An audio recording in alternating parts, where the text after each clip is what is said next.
নমস্কার, আমি প্রিয়দর্শিনী মুখার্জি।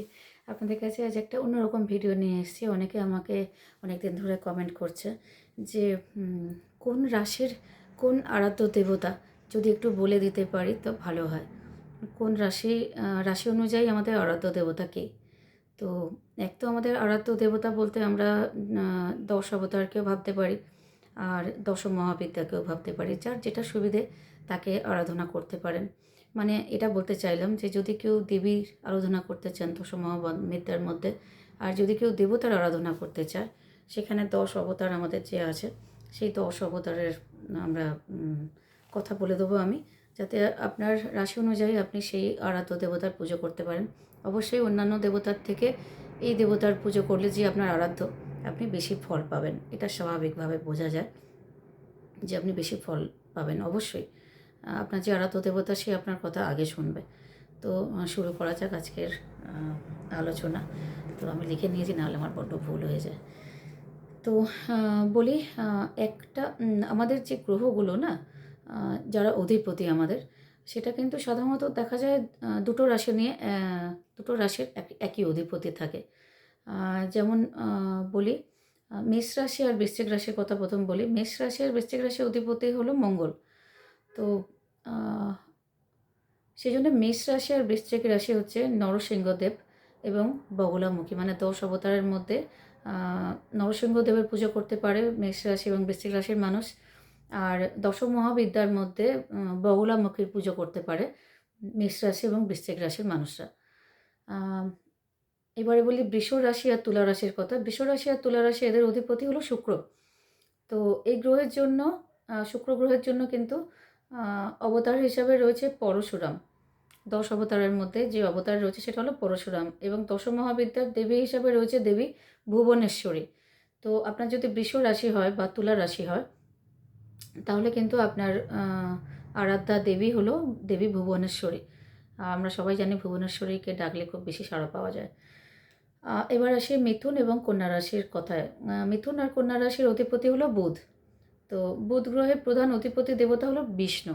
ঠিক আছে, বুধ গ্রহের প্রধান অধিপতি দেবতা হলো কিন্তু বিষ্ণু। আর ১০ অবতারের মধ্যে বৌদ্ধ অবতার। ঠিক আছে, বৌদ্ধ অবতার।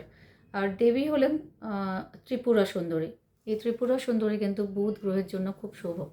তো যেহেতু বুধের জাতক মিথুন এবং কন্যা, তো ত্রিপুরা সুন্দরী, দেবী ত্রিপুরা সুন্দরীকে যদি আপনি আরাধ্য দেবী হিসাবে পূজা অর্চনা করেন, তো প্রভূত উন্নতি লাভ করবেন আপনি জীবনে।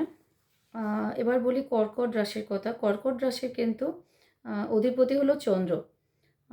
কর্কট রাশির চন্দ্রবংশের নায়ক হলো, আমরা জানি চন্দ্রবংশের নায়ক হলো শ্রীকৃষ্ণ, আর দেবী হলেন কমলা। তো কর্কট রাশি শ্রীকৃষ্ণের উপাসনা করতে পারেন, পূজা আচ্ছা করতে পারেন। এবং দেবী কমলা, দশ মহাবিদ্যার মধ্যে কমলা, দেবী কমলার কথা আছে। এবার আসি মীন রাশি আর ধনু রাশির কথায়। মীন রাশি আর ধনু রাশির অধিপতি হলো বৃহস্পতি। তো এই গ্রহের দেবী হলো তারা, মা তারা। যাদের মীন রাশি এবং ধনু রাশি, তারা কিন্তু মা তারার পুজো করলে খুব বেশি ফল পাবেন। তো আর অবতারের মধ্যে ১০ অবতারের মধ্যে ভগবান বিষ্ণুর বামন অবতার। আমরা জানি ভগবান বিষ্ণুর বামন অবতারের কথা। যারা জানেন না তারা জেনে নিন যে বিষ্ণুর বামন অবতার আছে। সেই বামন অবতারের পুজো করলে কিন্তু মীন রাশি এবং ধনু রাশি প্রভূত উন্নতি করতে পারবেন, জীবনে বাধা বিপত্তি সব কেটে যাবে। এবার আসি মকর আর কুম্ভর কথায়। মকর এবং কুম্ভ রাশির অধিপতি হলো শনি। তো একমাত্র শনির জন্য শুভ কিন্তু দেবী দক্ষিণাকালী। দেবী দক্ষিণাকালীকে যদি মকর আর কুম্ভ রাশির মানুষেরা পূজা করতে পারে, আরাধ্যা দেবী হিসেবে দক্ষিণাকালীর পুজো করতে পারে। আর ১০ অবতারের মধ্যে হচ্ছে কুর্ম অবতার, যেমন আমরা জানি না মৎস্য অবতার, এরকম কুর্ম অবতার যেটা, সেই কুর্ম অবতার। এবং ভিন্ন মতে দক্ষিণাকালী কিন্তু শনির জন্য খুব শুভ ফল প্রদান করে। মকর এবং কুম্ভর কথা বললাম। আর সিংহ রাশির কথা বলে, সিংহ রাশির অধিপতি হলো রবি। সিংহ রাশির জন্য দশ মহাবিদ্যার দেবী মাতঙ্গী খুব শুভ মানা হয়। আর অবতার হলো রামচন্দ্র, কারণ তিনি সূর্য বংশোদ্ভূত। আর আমরা জানি যে সিংহ রাশির অধিপতি রবি মানে সূর্য। তো সেই জন্য সূর্যের সূর্য বংশোদ্ভূত রাম।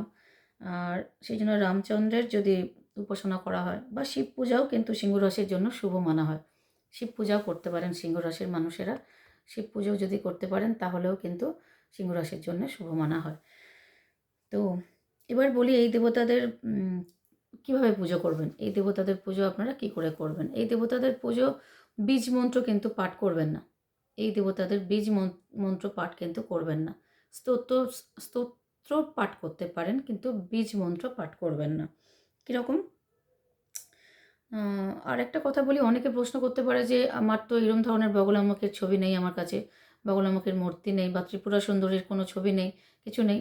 ছবি কিন্তু আমরা মোটামুটি মার্কেটে পেয়ে যেতেই পারি। যে কোনো 10 মহাবিদ্যার যে সরি যে দেবী বা দেবতা যারা আছে তাদের সবার ছবি কিন্তু অ্যাভেলেবেল মার্কেটে। তো যদি ছবিও কিনে আনতে পারেন, আপনার কিছু না, আপনার সিংহাসনে রেখে দেবেন। ছবি নিয়ে আপনার সিংহাসনে রেখে দেবেন। যখনই পুজো করবেন তখন তাকে 2টো ফুল বেশি দিন, তাহলেই হবে। আলাদা করে কোনো পুজো করতে হবে বা আপনার সিংহাসনে যে ঠাকুরগুলো আছে তাদের পুজো না করে তার পুজো করবেন এমন নয়। তবে হ্যাঁ, সব পুজোই করুন, সব ঠাকুরের পুজো করুন। তার সাথে যদি যে আছে আপনার আরাধ্য দেবতা বা 10 অবতারের মধ্যে দেবতা বা দেবী, তার পুজো যদি আপনি করেন, তাকে যদি 2টো ফুলও দেন, কোনো মন্ত্র বলুন না বলুন, তাহলে কিন্তু আপনার জীবনে উন্নতি অবশ্যম্ভাবী। এবং আপনার যদি কোনো বিপদ আপদ থাকে রাশি অনুযায়ী, গ্রহ অনুযায়ী, সেটাও কিন্তু অনেকটাই কেটে যাবে। সেই জন্য আরাধ্য দেবতা এবং আরাধ্য দেবী পুজো করা খুব দরকার। অনেকে আমাকে জানতে চেয়েছিল, এটার জন্য ভিডিও করতে বলেছিল, সেই জন্য আমি আজকে এটার ভিডিও করলাম যে রাশি অনুযায়ী আপনাদের আরাধ্য দেবতাকে অনেকেই জানেন না, যে আমার তো এই রাশি, আমার আরাধ্য দেবতাকে। সেই জন্য আজকে ভিডিওটা বানালাম। আশা করি আপনাদের ভালো লাগবে। যদি ভালো লেগে থাকে প্লিজ লাইক, কমেন্ট করবেন, শেয়ার করবেন।